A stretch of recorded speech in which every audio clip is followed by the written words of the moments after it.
Lesson first है भूगोल का, ठीक है। चैप्टर का नाम है ना मानव भूगोल, है ना। इसमें जैसे क्वेश्चन बनता है तुम्हारा कि निश्चयवाद, नव निश्चयवाद थोड़ा इम्पोर्टेंट है, ठीक है। इसको हम समझा भी देंगे तुम लोगों को कौन सी क्या है।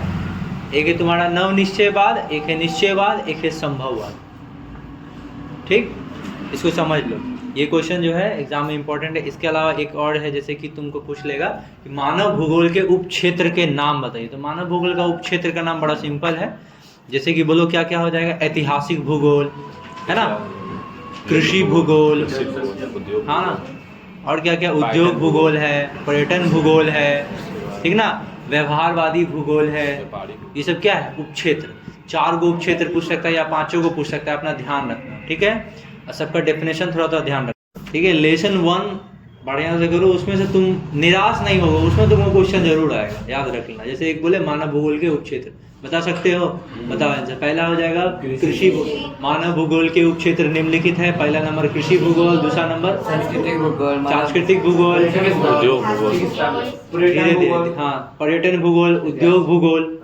ज्योग्राफी में चैप्टर सब है ना, उससे भी तुम ध्यान लगा सकते हैं। कृषि वाला चैप्टर है तो मानव भूगोल का उपक्षेत्र निम्न है, पहला नंबर कृषि भूगोल लिख सकते हैं। दूसरा नंबर उद्योग वाला भी भूगोल है, उद्योग भूगोल हो जाएगा। तीसरा नंबर बोलो पर्यटन भूगोल हो जाएगा, ऐतिहासिक भूगोल हो जाएगा, सांस्कृतिक भूगोल हो जाएगा। तो ये 5 बता दिए हैं, बाकी सब भी तुम लोग देखबे किए होगा। लेकिन उपक्षेत्र पूछे तो 4 पूछे तो 4 नाम लिखना है, ठीक है। देखो नव निश्चयवाद जैसे क्वेश्चन है ना, उसके जगह ये क्वेश्चन पूछ देगा कि रुको और जाओ नीति से आप क्या समझते हैं। तो जो नव निश्चयवाद का जो आंसर है ना, वही आंसर लिखना है रुको और जाओ निश्चयवाद में भी। रुको और जाओ निश्चयवाद किसने दिया था, तो ग्रिफिथ टेलर। क्या है, ग्रिफिथ टेलर। इसको वैज्ञानिक निश्चयवाद भी बोला जाता है। इस जगह से जरूर क्वेश्चन पूछेगा कि संभववाद, ध्यान से सुनो, संभववाद जो है वो किसने दिया था, तो लुशियन फ्रेवे हो गया। और नव निश्चयवाद किसने दिया था, तो हाँ, ग्रिफिथ टेलर। याद रखना, पूछ सकता है सब कुछ। भूगोल के क्षेत्र तुमसे पूछ ले। देखो मानव भूगोल का उपक्षेत्र अलग चीज, मानव भूगोल का क्षेत्र अलग चीज। मानव भूगोल का क्षेत्र पूछा जाए तो क्या बोलना आंसर में, राजनीति। मानव भूगोल के क्षेत्र निम्नलिखित है, राजनीतिक भूगोल होता है, फिर जाकर के तुम्हारा सामाजिक भूगोल होता है, फिर जाकर के आर्थिक भूगोल होता है। देखो सब्जेक्ट का नाम याद, नागरिक भूगोल, सॉरी राजनीतिक भूगोल। पहला नंबर राजनीतिक भूगोल लिखो, दूसरा नंबर सामाजिक भूगोल लिखो, तीसरा नंबर आर्थिक भूगोल। बोलो याद रहेगा, राजनीतिक, सामाजिक और आर्थिक। मानव भूगोल का क्षेत्र में क्या बोलेंगे, राजनीतिक, सामाजिक और आर्थिक। ये तो 3 हो गया, ये तो 3 हो गया, राजनीतिक, सामाजिक और आर्थिक। उसके बाद तुम्हारा क्या क्या हो जाएगा, बोलो तो। हो जाएगा तुम्हारा नगरीय भूगोल, जनसंख्या वाला। ध्यान देना, जनसंख्या वृद्धि क्या है, जनसंख्या वृद्धि कारक, ठीक है। ये जनसंख्या परिवर्तन के कारक, ये सब क्वेश्चन एकदम, जनसंख्या एकदम इम्पोर्टेंट है। जनसंख्या से भी क्वेश्चन पूछबे करेगा। जनसंख्या है ना, वितरण तो बता दिए। जनसंख्या घनत्व क्या है, प्रति एकांक वर्ग किलोमीटर में जितना, है ना, नहीं सुनो ना, प्रति एकांक वर्ग किलोमीटर क्षेत्र में जितना व्यक्ति निवास करता है तो उसे जनसंख्या घनत्व कहते हैं।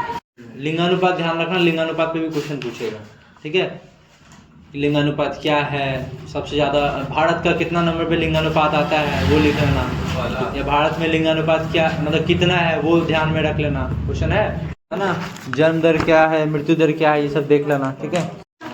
एक सिंपल जन्म दर का क्वेश्चन है, मृत्यु दर का क्वेश्चन। एक है अधिशोषित, सुनो, अशोधित, क्या लिखा हुआ, अशोधित जन्म दर क्या है। क्वेश्चन अगर थोड़ा घुमाएगा तो अशोधित जन्म दर क्या है, सुना प्रति 1000 स्त्री द्वारा जन्म दर, तो जो जन्म हो रहा है बच्चों का उसी में निकाला जाता है, ठीक है, समझे बात। अशोधित जन्म दर क्या है, तो प्रति 1000 स्त्रियों द्वारा जन्म दिए गए जीवित बच्चों की जो संख्या होती है ना, उसको जो उसके रूप में जो है व्यक्त किया जाता है, ठीक है। देखो अप्रवास क्या है, उत्प्रवास क्या है, कॉपी में देख लेना अपना, ठीक है। ये सब लेसन टेंस जो अधिवास वाला चैप्टर है ना, उसमें ग्रामीण बस्ती वाला, एकांकी बस्ती, है ना, एकांकी बस्ती, गुच्छित बस्ती, इसका अलग अलग नाम है, थोड़ा सा इसको देख लेना, ठीक है। और मानव क्या होता है, ग्रामीण बस्ती क्या है, ग्रामीण अधिवास या शहरी अधिवास, ये सब वाला पॉइंट्स से रिलेटेड जो इम्पोर्टेंट क्वेश्चन है उसको जरूर देख लेना, आएगा इसमें। और एक बात, द्वितीय क्रियाकलाप, तृतीय क्रियाकलाप, ठीक है, चतुर्थ क्रियाकलाप, पंचम क्रियाकलाप, इससे क्वेश्चन पक्का पूछेगा। ऑब्जेक्टिव में भी तुमको बहुत हेल्प मिलेगा और सब्जेक्टिव में भी इससे जरूर हेल्प मिलेगा। विनिर्माण से आप क्या समझते हैं, ठीक है, ये सब क्वेश्चन जो है सेकंड लेसन का एकदम पूछेगा। उद्योग के प्रकार, वो कौन सा उद्योग के प्रकार से रिलेटेड क्वेश्चन जो भी तुम्हारा दिया हुआ है इसमें, चाहे पेपर जो है उसमें थोड़ा मिला के देखना, क्वेश्चन सब इस जगह से पक्का रहेगा।